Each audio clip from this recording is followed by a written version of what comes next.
इसका जवाब दीजिए, फिर मैं बाकी लोगों को भी चर्चा में लाना चाहती हूँ। गुरु प्रकाश, सच बात तो ये भी है, जब आप यूपी में लोकसभा में 62 से 33 पे आए थे, आपके भी बड़े सारे नेता थे, बड़ी मुखरता से आकर मीडिया के सामने बोल रहे थे फलां ने गलती कर दी, उसने कैंपेन नहीं किया, ये हमारी स्ट्रैटेजी गलत थी। तो ये तो होता ही है, हार के वक्त सब लोग बोलते हैं। अब शमशेर गोगी भी बोल रहे हैं, परविंदर परी भी बोल रहे हैं। नहीं पद्मजा जी, अभी मेरे ऊपर काफ़ी सारे प्रश्न उठाए गए और हमसे पूछा गया कि हमारे दलित अध्यक्ष कहाँ हैं, और आपने इनको सही याद दिलाई कि 2024 की बात करिए। 2024 की बात करते हैं ना, आज आपकी सरकारें इतने सारे प्रांतों में, कहाँ दलित सीएम है, कहाँ आदिवासी सीएम है? बीजेपी को मौका मिला, छत्तीसगढ़ में मुख्यमंत्री कौन है? आदिवासी समाज का है। उड़ीसा में मुख्यमंत्री कौन है? आदिवासी समाज का है। राजस्थान में उप मुख्यमंत्री कौन है? दलित समाज का है। मध्य प्रदेश में उप मुख्यमंत्री कौन है? दलित समाज का। आप जम्मू की बात कर रहे हैं, जम्मू से आप लोग साफ हो गए हैं और ऐसा सेलिब्रेट कर रहे हैं कि जम्मू में संविधान जीत गया, जम्मू में आपकी बहुत बड़ी ऐतिहासिक विजय हो गई है। जम्मू से पद्मजा इनका कोई नामो निशान नहीं रहा है। कांग्रेस पार्टी का कोई पुचभैया नहीं है जम्मू में, और कह रहे हैं कि जम्मू में ये लोग जीत गए हैं। Single largest vote share Bharatiya Janata party को संपूर्ण जम्मू कश्मीर में प्राप्त हुआ है, इस बात को स्वीकार करिए। लेकिन दिक्कत यही है कि अहंकार में डूबे लोग, घमंड में डूबे लोग, पाखंड में डूबे लोग, थोड़ी विनम्रता की आवश्यकता है। थोड़े विनम्र होइएगा तो आगे जाइएगा। आप पोस्टर की बात कर रहे थे, अच्छा है आप वहां पे समय बिताया आपने। मैं तो आग्रह करता हूं कि आपको वहां पे स्टार कैंपेनर बना के ले जाती कांग्रेस पार्टी, तो शायद ये दुर्दशा और ये बदहाली नहीं होती। ठीक है, अवधेश जी सच में बताइए कि आपको लगता है कि किसी भी पार्टी के अंदर कोई ऐसा बीडी गैंग या फलाना गैंग काम कर सकता है? अब उनके ओबीसी मोर्चा के जो मुखिया है कैप्टन अजय सिंह यादव, वो बोल रहे हैं Tussle in Haryana Congress for becoming CM before getting people's mandate was a big blunder। लोग पहले से ही सीएम का चेहरा बताने लग गए।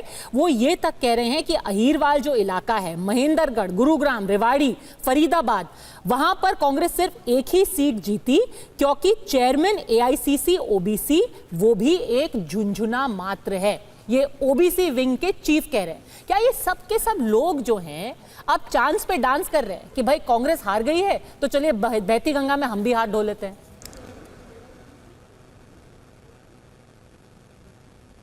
हम लोगों ने हाई स्कूल में कहानी पढ़ी थी शिकार। उसके लेखक ने लिखा कि मौत के अनेक बहाने होते हैं और जीवन के अनेक सहारे होते हैं। तो जब हार होती है तो इसी प्रकार से बातें होती है। हार के पहले, जब परिणाम आने के पहले एक कांग्रेस के नेता ने अगर कहा हो कि हमारा चुनाव बुरा हुआ है, हार रहे हैं, तो उस स्टेटमेंट को कोई दिखा दे।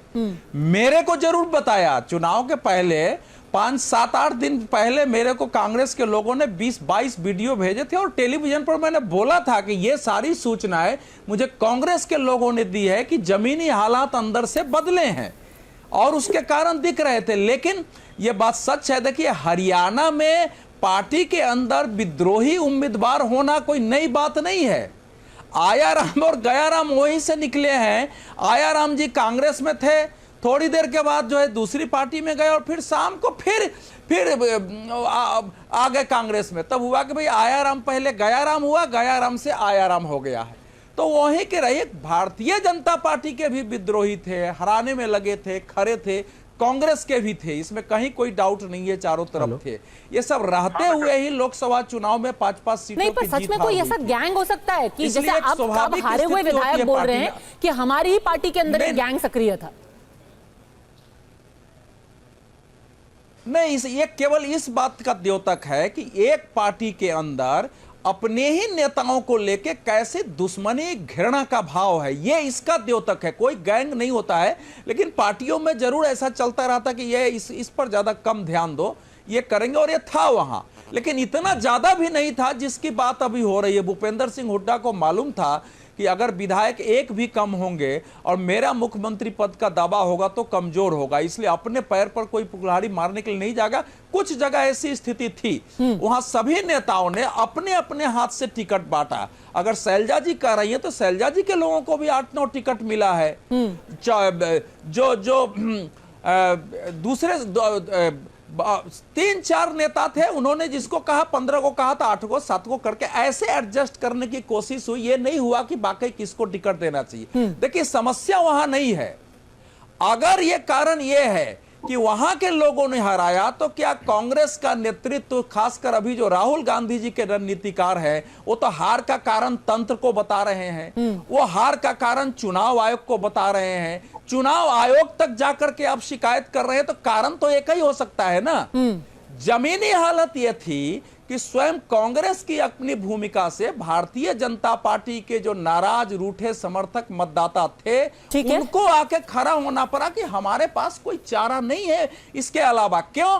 क्योंकि जब राहुल गांधी विदेश में जाकर के और जब भारत के विरुद्ध कोई बात करते हैं और जब वहां जाकर के सिखों की पगड़ी की बात करते हैं और हरियाणा में जाके कहते हैं कि अयोध्या के विचार को हमने हरा दिया है, नहीं, 1 मिनट खत्म कर रहा हूं, अयोध्या के विचार को हराया ही नहीं है, वहां नचनिया गवनिया को बजा दिया। तो जो अयोध्या के समर्थक लोग हैं ना, उनके जले पर नमक छिड़कने के समान होता है बार बार करना।